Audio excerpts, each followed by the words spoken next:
From the past few days, we were avoiding this topic of stampede.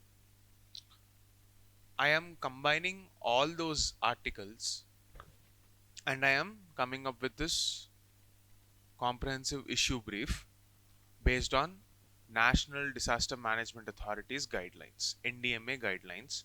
So let us understand this topic and it's relevant for our exams. In GS-3, you have disaster management. In disaster management, stampede as a disaster, how to manage it, that's the scope of this discussion. Very short brief, not more than 10 minutes. Okay. Now, see this issue, whatever you are preparing in this class, no matter how many years you go forward, the answer is going to be the same. So, whatever we are discussing in today's class, I want you to put it in your notes for your final exam whenever you are writing. The only value addition is quoting new technologies that might have come up, like some AI technologies or crowd management frameworks. If there are any updates, those points can be added there. Otherwise, more or less, the entire framework of thought will be the same. Now, firstly, we shall understand the definition of stampede. Technical definition. Okay. What do you mean by stampede?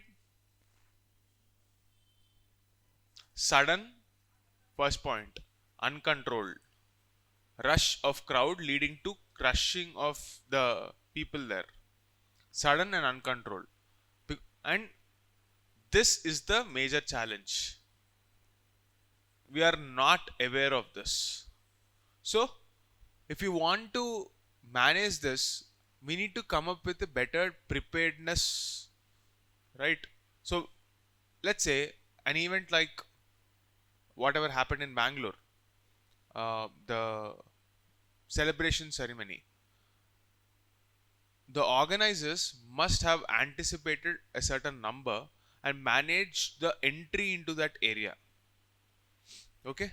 Otherwise, because there is no way, once that kind of crowd reaches there, there's no way that small set of population, small set of personnel who are managing that situation, they cannot control beyond a point.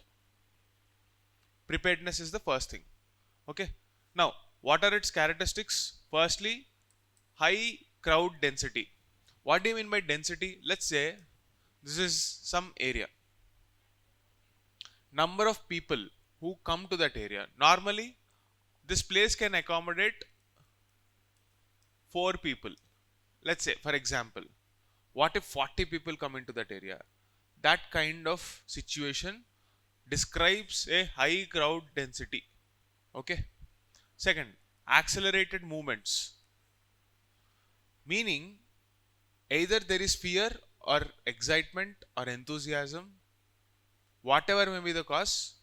In normal situations, you would anticipate that the crowd would move at a certain pace, but suddenly the crowd starts panicking or they get excited and they want to rush in, or they don't have a structured thought process as to how they should behave in that situation, either because of panic or excitement, and that will cause accelerated movements and therefore panic happens.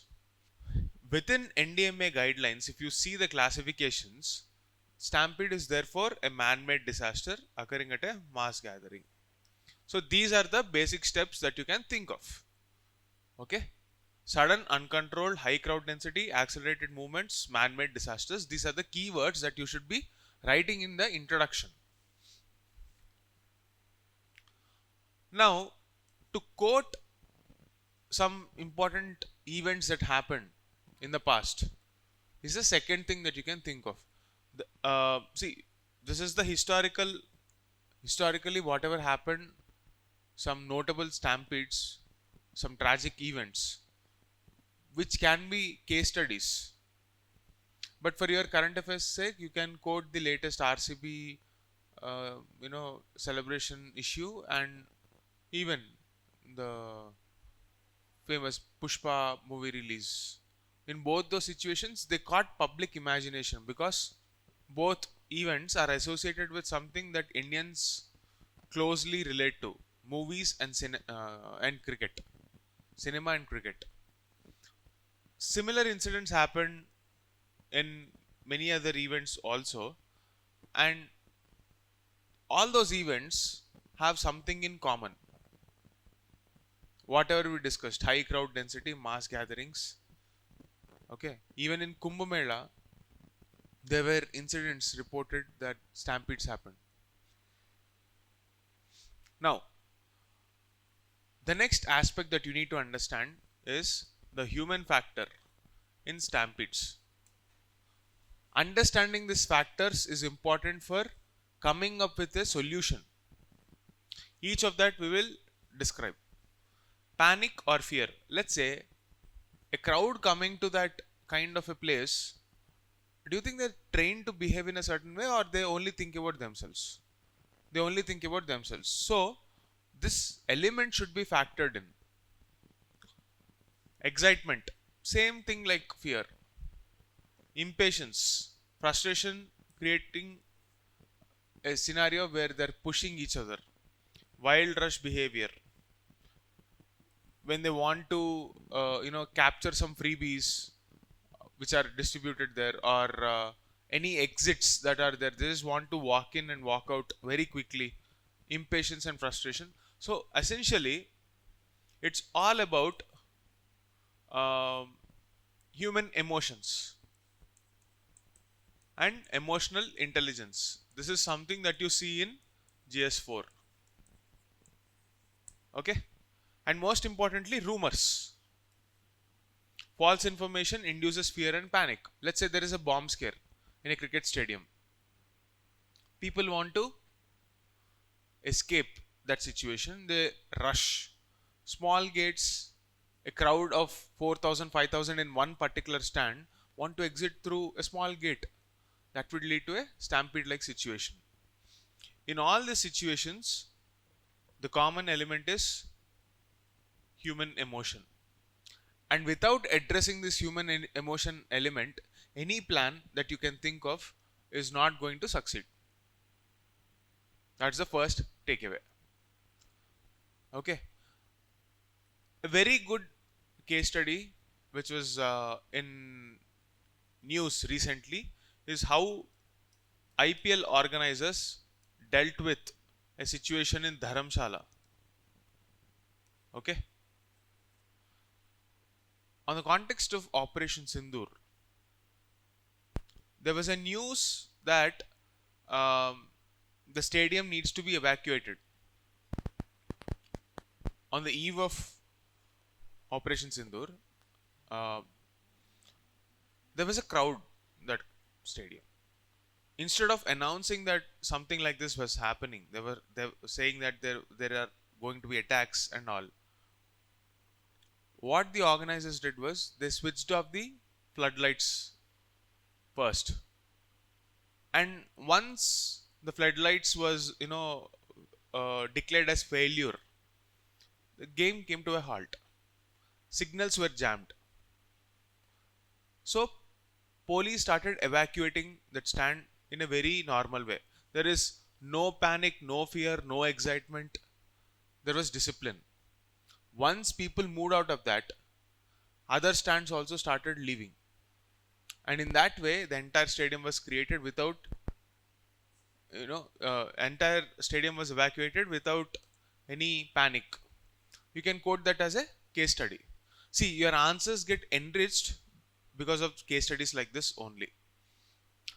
Was there any innovation there? Nothing. Common sense.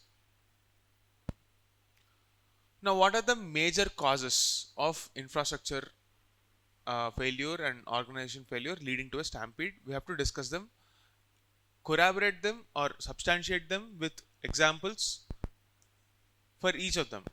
Overcrowding beyond capacity. Example, RCB victory rally. Narrow walkways and blocked exits. Here you can talk about Elephantine there is a station in Mumbai. Uh, there, stampede happened. This is the situation there. It's a very old bridge, Elephantine or Elephantine. I don't remember the name exactly. Just check the name of the station once. It's a local station. This happened way back in 17, 18, somewhere around that time. Okay, many years ago. Slippery floors and poor lighting. This happened in uh, some temple, some religious gathering. Structural failures of barriers. Again, this also happened in the same incident, Mumbai. One bridge. Okay, you can talk about this situation. Morbi bridge collapse. On the bridge, the bridge collapsed as such in Gujarat. But even near the bridge, people started panicking and it almost led to a stampede like situation. Fire hazards and electrical issues. There is, in 1998, there is a movie theater in Delhi, Upahar Cinema.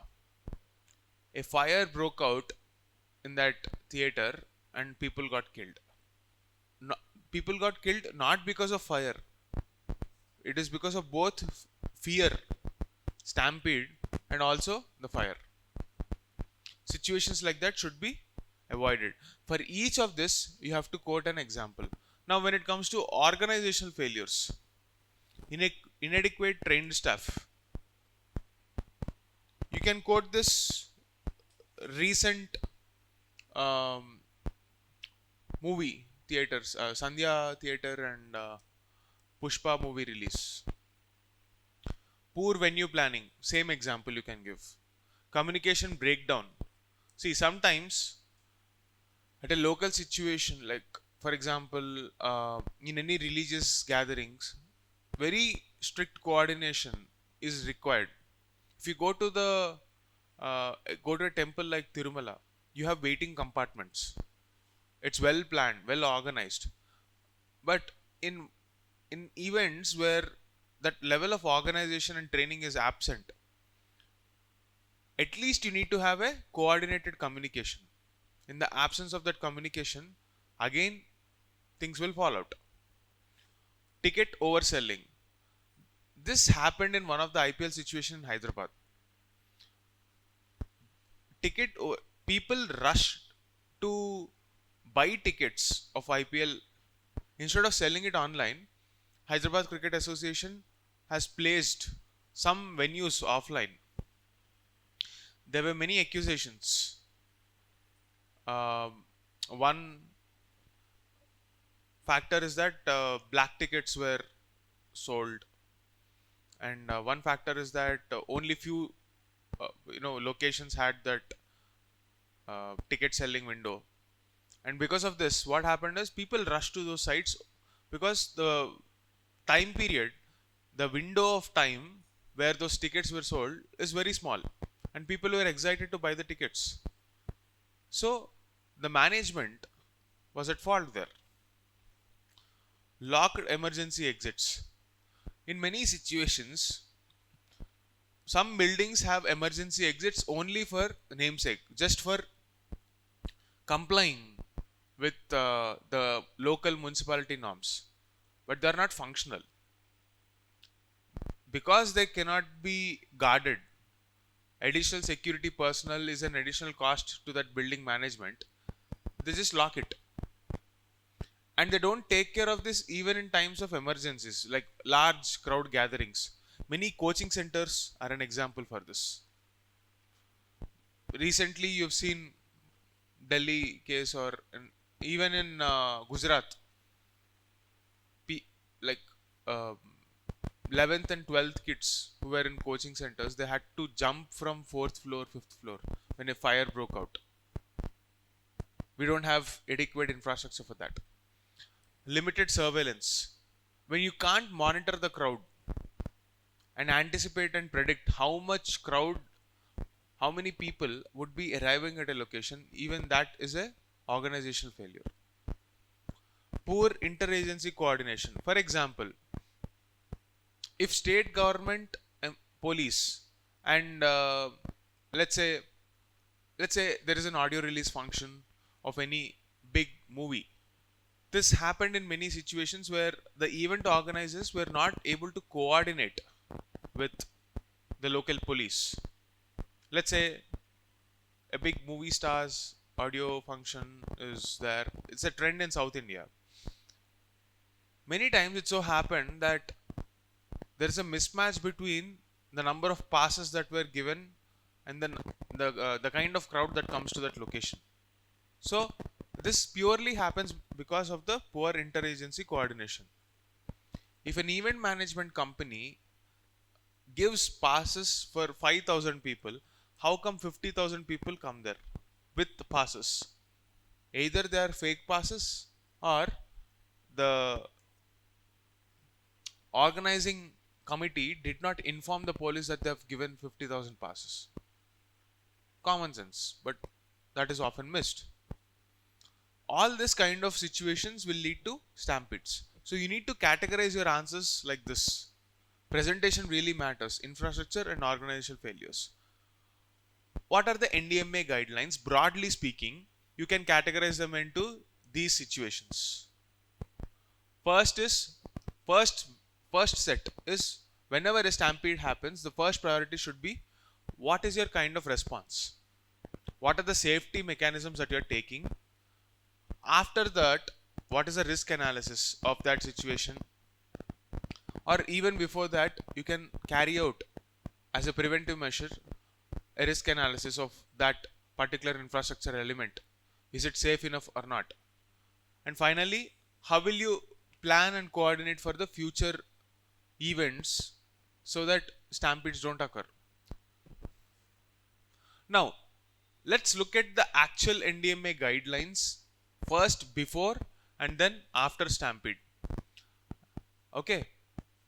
So I am dividing the entire, I know this is a bit tiny, so you can just go to the NDMA guidelines and read them in a elaborate manner. No need to note this down because I have directly copied it from the NDMA guidelines only. Let's understand them one by one. Planning and capacity building. Before the occurrence of any event, you have to plan for it. So firstly, you have to understand the visitors and stakeholders. You have to understand their intent. Why are they coming? Is it for a peaceful protest? Is it for a religious gathering? Is it for any celebration? When you have celebration, there is euphoria, excitement. People are usually not in their senses. When it is for a religious gathering, people are impatient. When it is for a peaceful protest, there can be, anger, emotion, whatever may be the purpose of that protest. Understand the intent and anticipate that. The emotional aspect should be accounted for. Capacity planning. Let's say, take the case of this recent RCB. That stadium can accommodate 35,000 crowd only, and anticipation is that 3 or 4 lakh people came to the venue. How do you think the organizers will plan for it? Crowd control strategies. So if you can't manage your demand and supply, 35,000, 4 lakhs. It's poor planning, right? You have to use advanced registration. If you really want to carry that out, dole out passes, announce to the public, make it very clear. Promote off-peak visits, meaning, let's say there is a religious event. People want to visit that venue during that time. Either you plan for it, for the adequate infrastructure or the influx, or just say that, maybe you can visit some other time. That's not possible in religious events, but in any other events, it's quite possible. Let's say a movie theater. I can understand the euphoria around that, but it's practically impossible to accommodate all those people, and it should be stopped. Nothing is more important than human lives. Okay, stakeholder coordination. Simply put, take the case of any events, event organizers, local police, even the main people of that event, chief guests. take the case of audio release functions or any movie star functions. Even the star should factor this in because they will be held responsible. I'm pretty sure they don't want to be in that situation. Who would want to be in a situation where they are blamed for some misgiving that is happening? But they will be held responsible in one way or the other, and they should understand this and behave responsibly.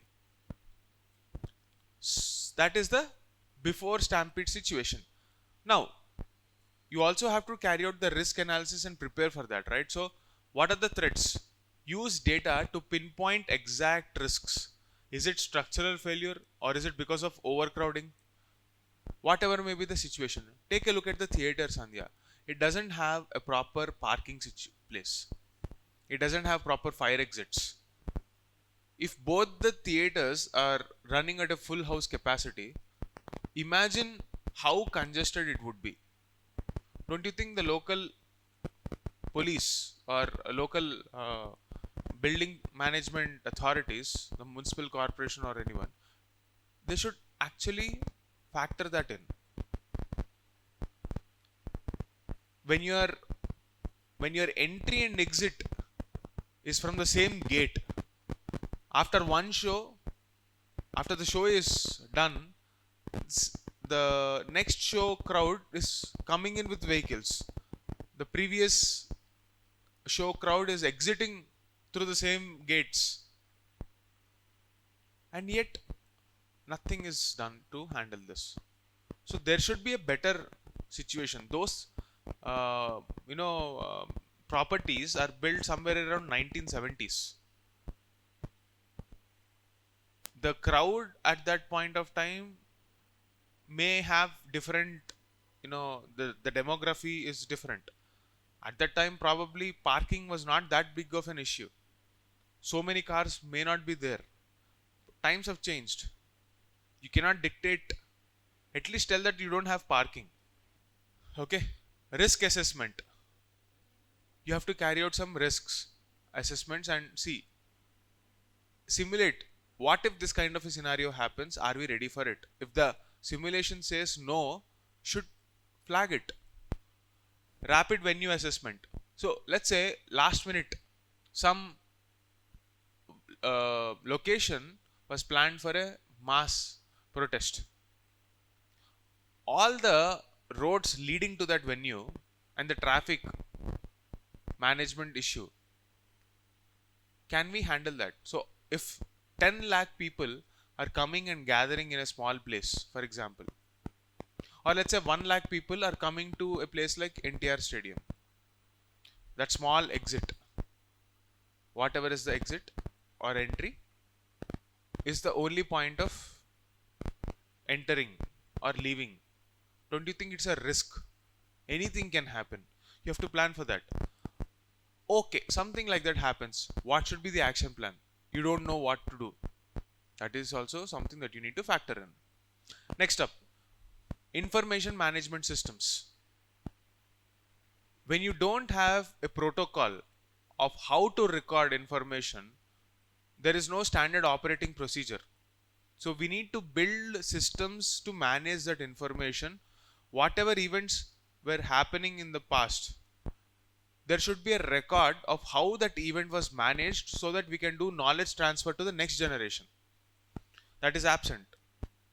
Safety and security measures is common sense. What are the organizational safety measures and infrastructural safety measures that you are taking? Infrastructural safety measures like fire exits, mandatory emergency exits, all of this should be made mandatory during building planning itself. Facilities and emergency medical services. Usually you will see a lot of ambulances, etc. When events like this are happening. Prevention. Transportation and traffic management we have already discussed. Capacity building. If you don't have the training for handling situations like this, you need to train your personnel better. And legal compliance. Don't take any laws for granted. For example, if a building does not have any emergency exits and fire exits, shut it down. That's not happening, and that's the major problem. So this is what we do before the event. prevention is better than cure. Prevent and prepare than repent and repair. Okay, unfortunately a stampede happened. What should be the immediate response? Response and recovery. Firstly, you need to have something called incident response system.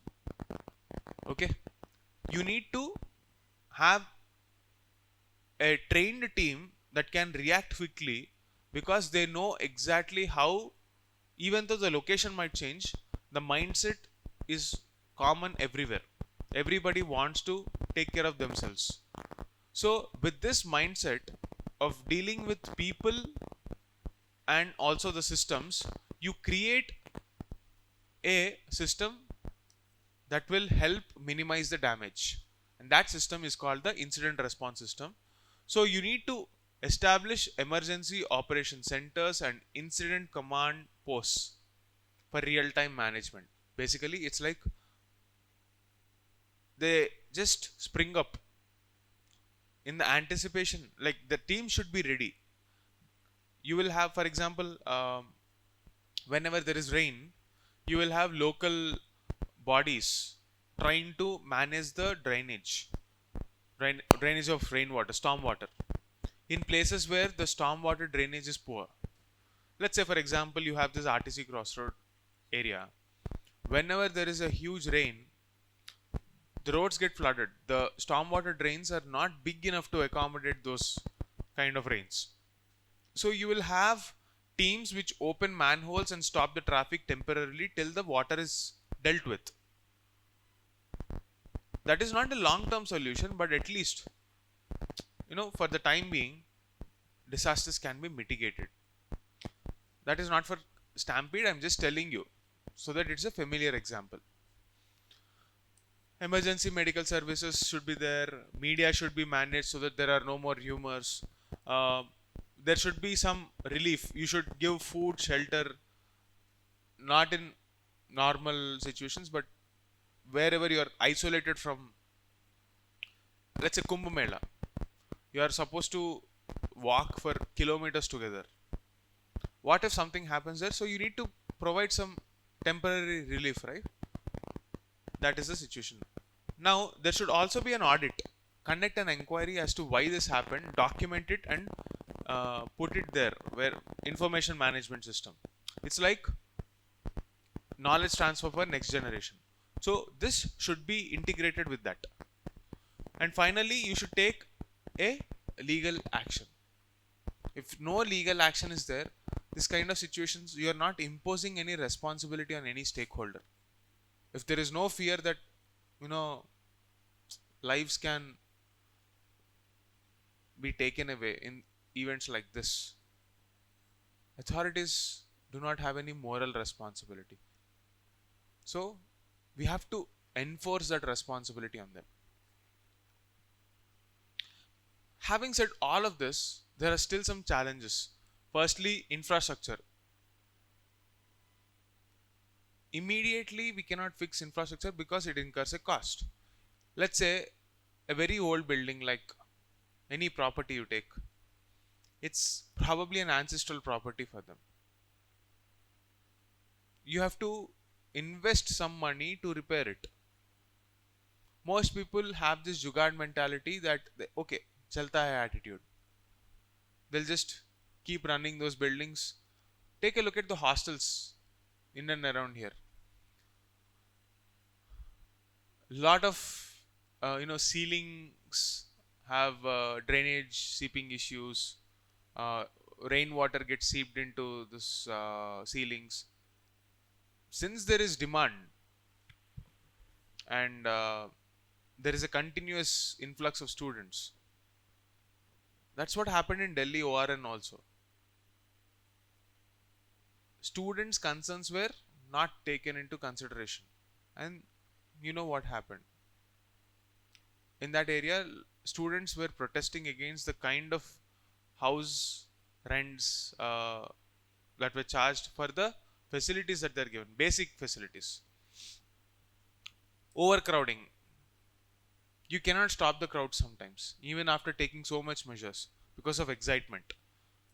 behavior and communication. For example, unruly actions, you create rumors, and announcements are simply not reaching the crowd. Having a loudspeaker is not good enough. We need to improve our communication systems. Probably, see, there is a challenge. If you want to send out messages to the crowd, either so many people are concentrated in that area that signals become weak. So you have to amplify signals. But if you're amplifying signals, there is a danger of fake news also getting spread. How do you deal with this? So it's always better to avoid situations and places like that when you know that there will be a lot of euphoria. Finally, it is about the regulatory gaps. You know, the buildings are not good enough for conducting that kind of an event, and yet we are normalizing that, and that's the reason for a lot of stampedes. So you need to leverage AI and predictive data analytics for solving the problem of stampede.